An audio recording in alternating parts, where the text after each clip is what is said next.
So we're splitting this presentation into two today. I'm going to do the first half and it will do the second half.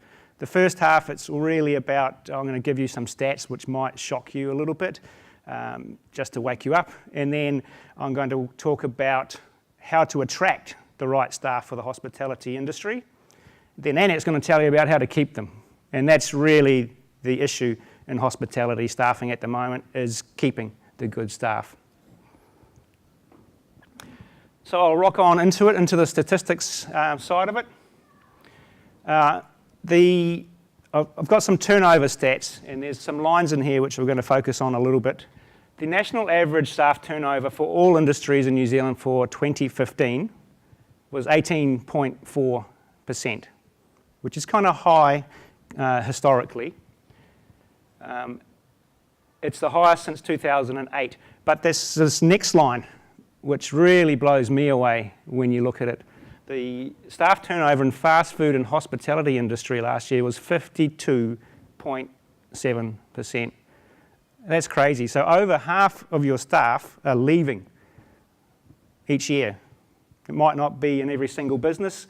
Different people do this better than others, and that's what we'll be focusing on a little bit later. But half of your staff leaving every year, which means in 2 years they've all gone, if you do it like that. So we'll be talking about how to get the right people for your business, and then Annette will talk about how to keep them. If you compare it to USA and the UK, they're usually around the 30 to 35% turnover rate, which is still crazily high, and it's the hospitality industry. Turnover in hospo is high. We know that, and we need to address that. But here in New Zealand, it's even higher than there. So it's a major issue. And remember, every time someone leaves, it costs your business at least their annual salary, and sometimes twice their annual salary. So someone leaves, it's a cost to your business. It's not just the hassle of replacing them, it's a cost. Then if we look at the staff turnover in the first 12 months. So you employ someone, you've advertised, you found them, fantastic, they join you. This graph here talks about the turnover in the first 12 months. So how many people will leave your business 12 months after starting? So here we've got New Zealand average, 19.6, which in itself, it seems crazy to me, is very high. But then you get the hospo industry, it's higher, 23.5. So these first 12 months, that's really a measure of how well you're choosing your staff and what measures you're putting in place to retain them. So the retention strategies are crucial. You've got to start from day one looking at how you can retain these people. Get the best people, retain the best people from day one. Not in a year's time, they've gone. So why is turnover so high in hospitality? It is a unique industry, and it's a tough industry, which is part of the problem. You've got issues like seasonality of jobs. You talk like Queenstown, Wanaka, your snow locations. People come for the snow season, then they go. You've got your beaches like Mount Maunganui, same issue.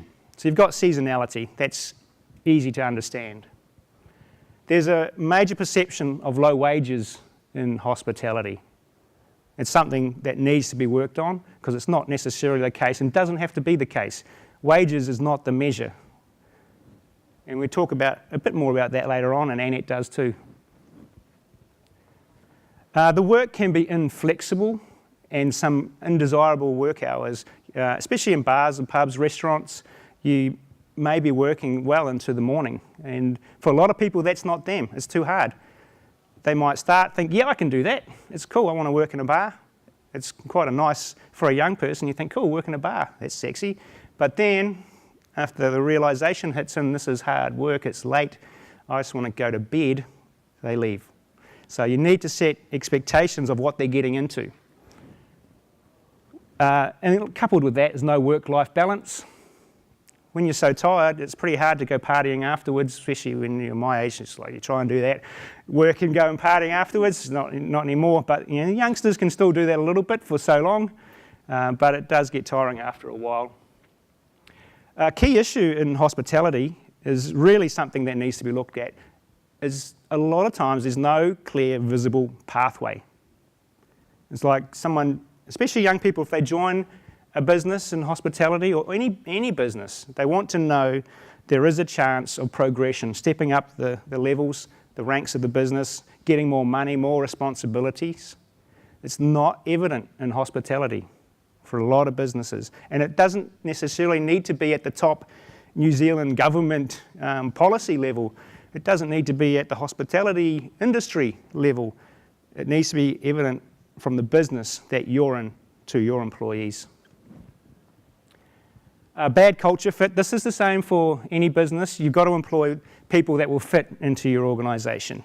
There's no point employing someone who's not a party animal and all of your staff are party animals. They're not going to feel like they fit and they'll leave. Get the right fit, people are happier, they stay longer. Bad staff management or a manager.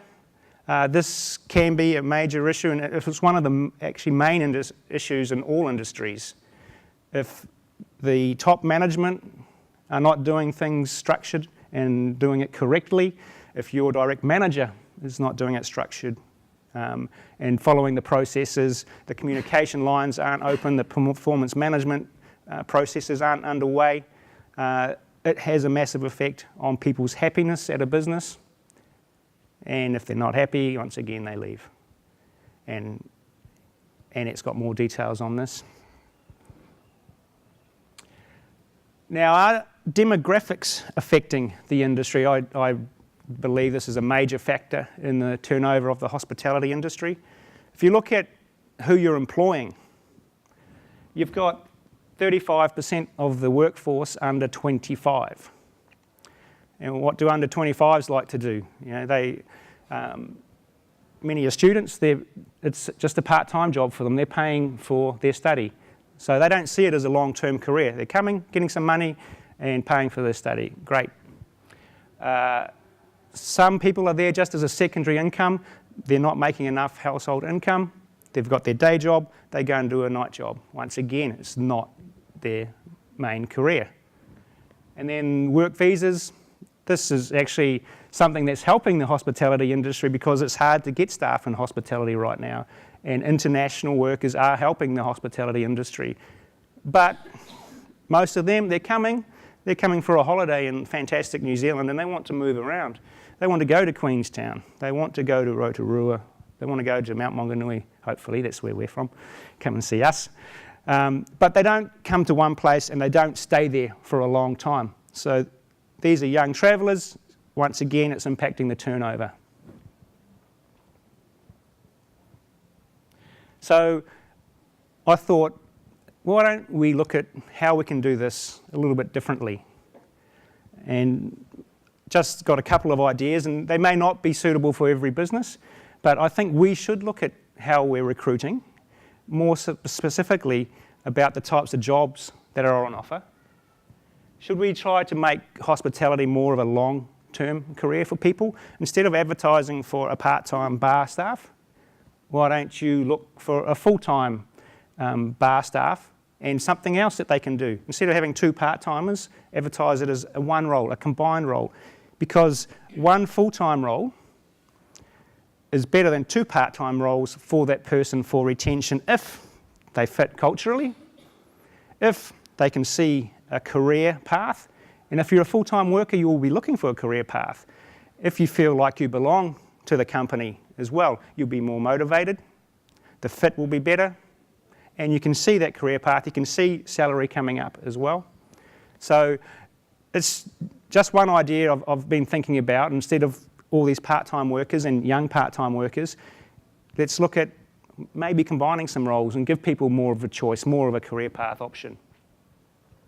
Because if you do have a full-time person, then hopefully you'll be willing to spend a bit more time on training them if they're more motivated, and they're more of they feel more important in your company. They feel like they're making a contribution to your company, and that's a win-win for everyone. Then let's look at who we're targeting, the age gap. Before we said 35% of people were under 25. Why are we focusing on the youth when we're recruiting in the hospitality industry? We're doing that because it's easy. It's easy to get youngsters because they're students, they're looking for a little bit of extra work, they're travellers. But if you want to get someone to stay longer in your organisation, maybe we should look at targeting an older workforce. For example, mothers returning to work. Mothers have fantastic skills, organisation skills. If they come in, they get a full-time job, they are more motivated to stay because it's going to be their main income, and they can see that they're making a difference in an organisation. Hopefully you train them up. They see a career path. It's another option. It doesn't have to be, I'm not saying every job is like that. You know, some jobs are suited to the younger workforce, but let's look at it differently than what we are now. Don't take the easy road and just get a student. Although I liked it when I was a student. There's other ideas. I just threw that last one up there, revenue share. If you want people to stay, make them feel like they're part of a business. If you can do something like revenue share to your key staff, that's like, wow, amazing. I am a key important part to the company.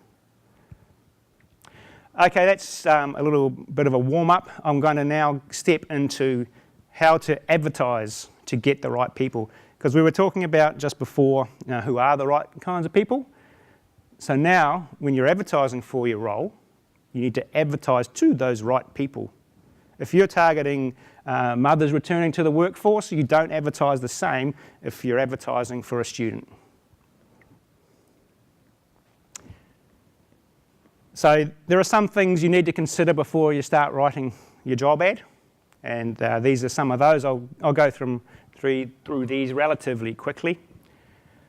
You do need to think about, is it likely I'm going to not be able to find a New Zealander? Because if you can't, you need to advertise differently than if you are employing a New Zealander. And that's an Immigration New Zealand requirement when you're doing the work visas. So think about that from the start. Some obvious things here: salary, benefits. So you look at the whole package, not just salary, but what other benefits are there. Who is your ideal candidate? Like I said before, if you're advertising for a mother returning to the workforce, you write the ad differently to a student. How much experience do they need? Qualifications, what hours are the role? And are you prepared to train someone? And I'm asking these questions here for a reason, which I'll show soon. And then remember, advertising is not all about you guys. People want to know what it's like to work in your business. They want to know what they're going to get out of it. So you need to tell them. The old-fashioned way of writing a job ad is, okay, these are the job requirements. This is what skill set you need, qualifications you need. You must, you must, you must, you must. People don't want to know you must, you must, you must. They want to know, what am I going to get for coming to work for you? So change the ad around. Target those people. And some examples there which think about before you're writing your ad, because if you're writing it for these people, you include these things in the ad. Free parking in Auckland, massive. That's a financial benefit to people. Say it in your ad if you've got it. This will attract people to get to apply for your ad. Once again, training, development, culture.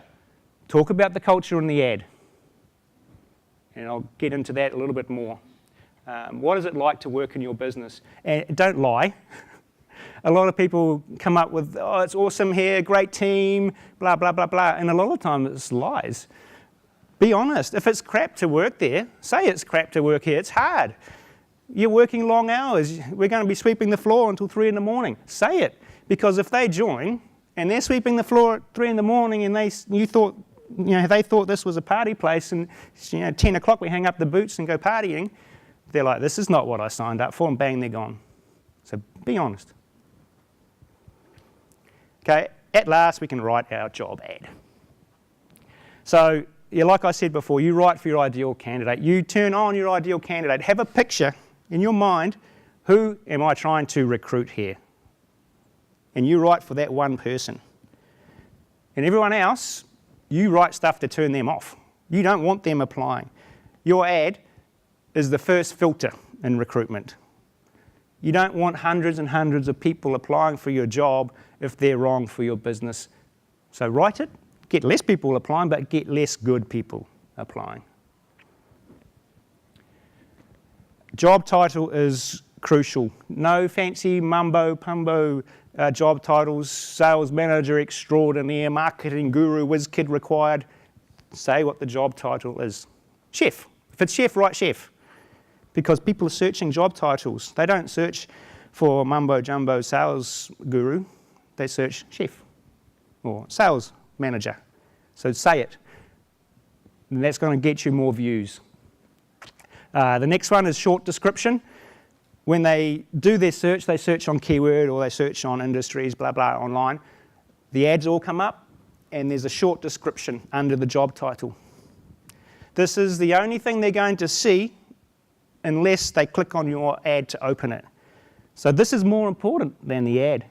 They're not going to read your ad unless they click on the job title and open it. So to get them to open it, spend some time doing a really good short description. Attract them to open the ad. Talk about the main benefits of the job in the short description. Don't talk about responsibilities. Why is your place so awesome? Why is this job so awesome in the short description? A lot of people spend so much time on the ad that people don't even see it. They might just put a couple of mumbo blah blahs in the short description and people don't want to click through the mumbo jumbo blah blahs.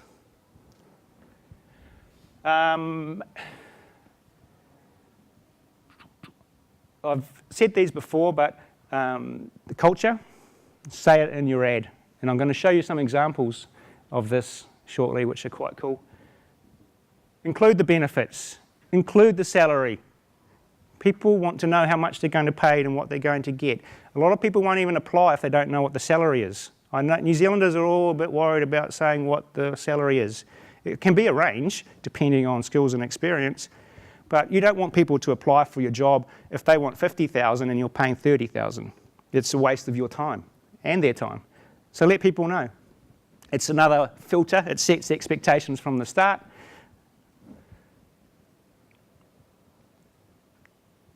I'll skip the rest of that because you can read it, and I've said most of it before anyway. Here's a really good example. You probably saw it on 7 Sharp, so it's quite relevant. It's a newspaper ad for a labourer in St Mary's Bay, Ponsonby, and this is a basic ad written by a labourer wanting a labourer. And it's cool because he set the expectations from the start. And let's read through it. So, labourer, hammer hand, needed in Ponsonby. Please do not apply if you oversleep. So here we go, setting expectations, getting rid of the people who you don't want to work. You know, turning off the people who are not right. So don't apply if you oversleep, have court often, have to get ride to work later than our workday begins, have to hold on to cell phone whole day, become an expert at your job with no need to learn or take advice after the first day, must be able to talk and work at the same time, and expected to come back after lunch, quite important, and don't expect to receive gold stars for being on time. So this is cool. If you read this ad, you get an idea of who you're going to be working for. This is a good, honest Kiwi, I'm being a bit sexist here, Kiwi bloke is what I would expect from that person writing that ad. And he wants you to come in there, do your job, do it well, and that's it. No bells and whistles, just do your job, please. He got quite a few applicants. He shortlisted 6 for an interview. 2 of them didn't turn up.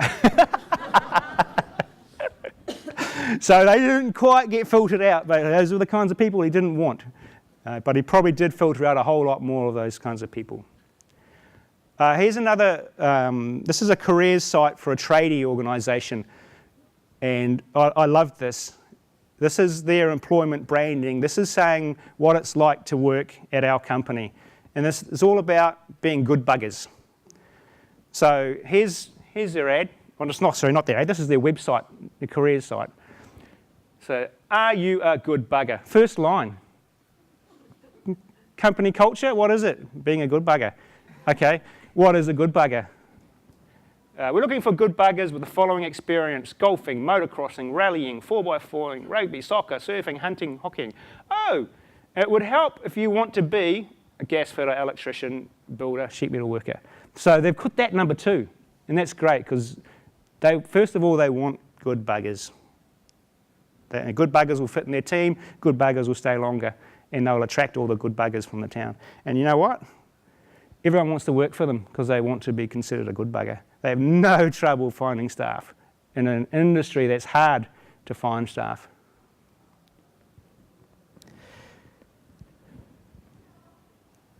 And this is cool as well. This is from England, or UK, I don't know if it's England, but it's a chef. So it's hospitality industry, and it's such a good ad. So he says he's looking for someone fast, progressive, and not a bleep for a new restaurant in Clarkson. I need a second in command to bang out a ton of semi-fancy food in a kitchen the size of a closet, and you also have to put up with my wife because I do, and she's the real boss. So here we go, setting what it's like to work at this company. It's a small kitchen, the wife's running around, got orders left, right, and centre. It's a breakfast, brunch, lunch place to start. But there are no eggs Benedicts. Go on, wrap your head around that and then continue reading. I'll wait. The money is shite. It's £7 an hour and a cut of the tips. Don't ask me for more because I don't have it. You'll literally be making more than me because I am essentially working for free until the place is paid off. I promise if you're good, you'll be full-time in no time and I'll take care of you. I know how horrible this industry is and I'm not looking to take advantage of anyone or burn you out so I can go on holiday all summer. So that is an awesome line. You can see who this boss is. He's someone who is working hard and he's not going to take advantage of you, and that's what people want. If you are working hard too for someone, you don't want someone taking advantage of you. So he'd really take care of you. And then he's got, it's going to be a hard job, but genuinely, I think we can do something refreshing and different in this city. And then I just got one more. Love this. If you think I sound like an obnoxious dickhead, congratulations. You are observant and will go far in life. Don't let it discourage you, though. I'm only a dickhead for the first 3 years you know me. After that, I'm a total sweetheart. So he's got a sense of humour as well. So, but it's weeding out people who are reading the ad, and they'll know the kind of organisation they'll be working for. So that's my half. I've gone over how you can attract the kinds of people, the right kinds of people for your businesses. Hopefully you can then hold on to them for longer than what those statistics show.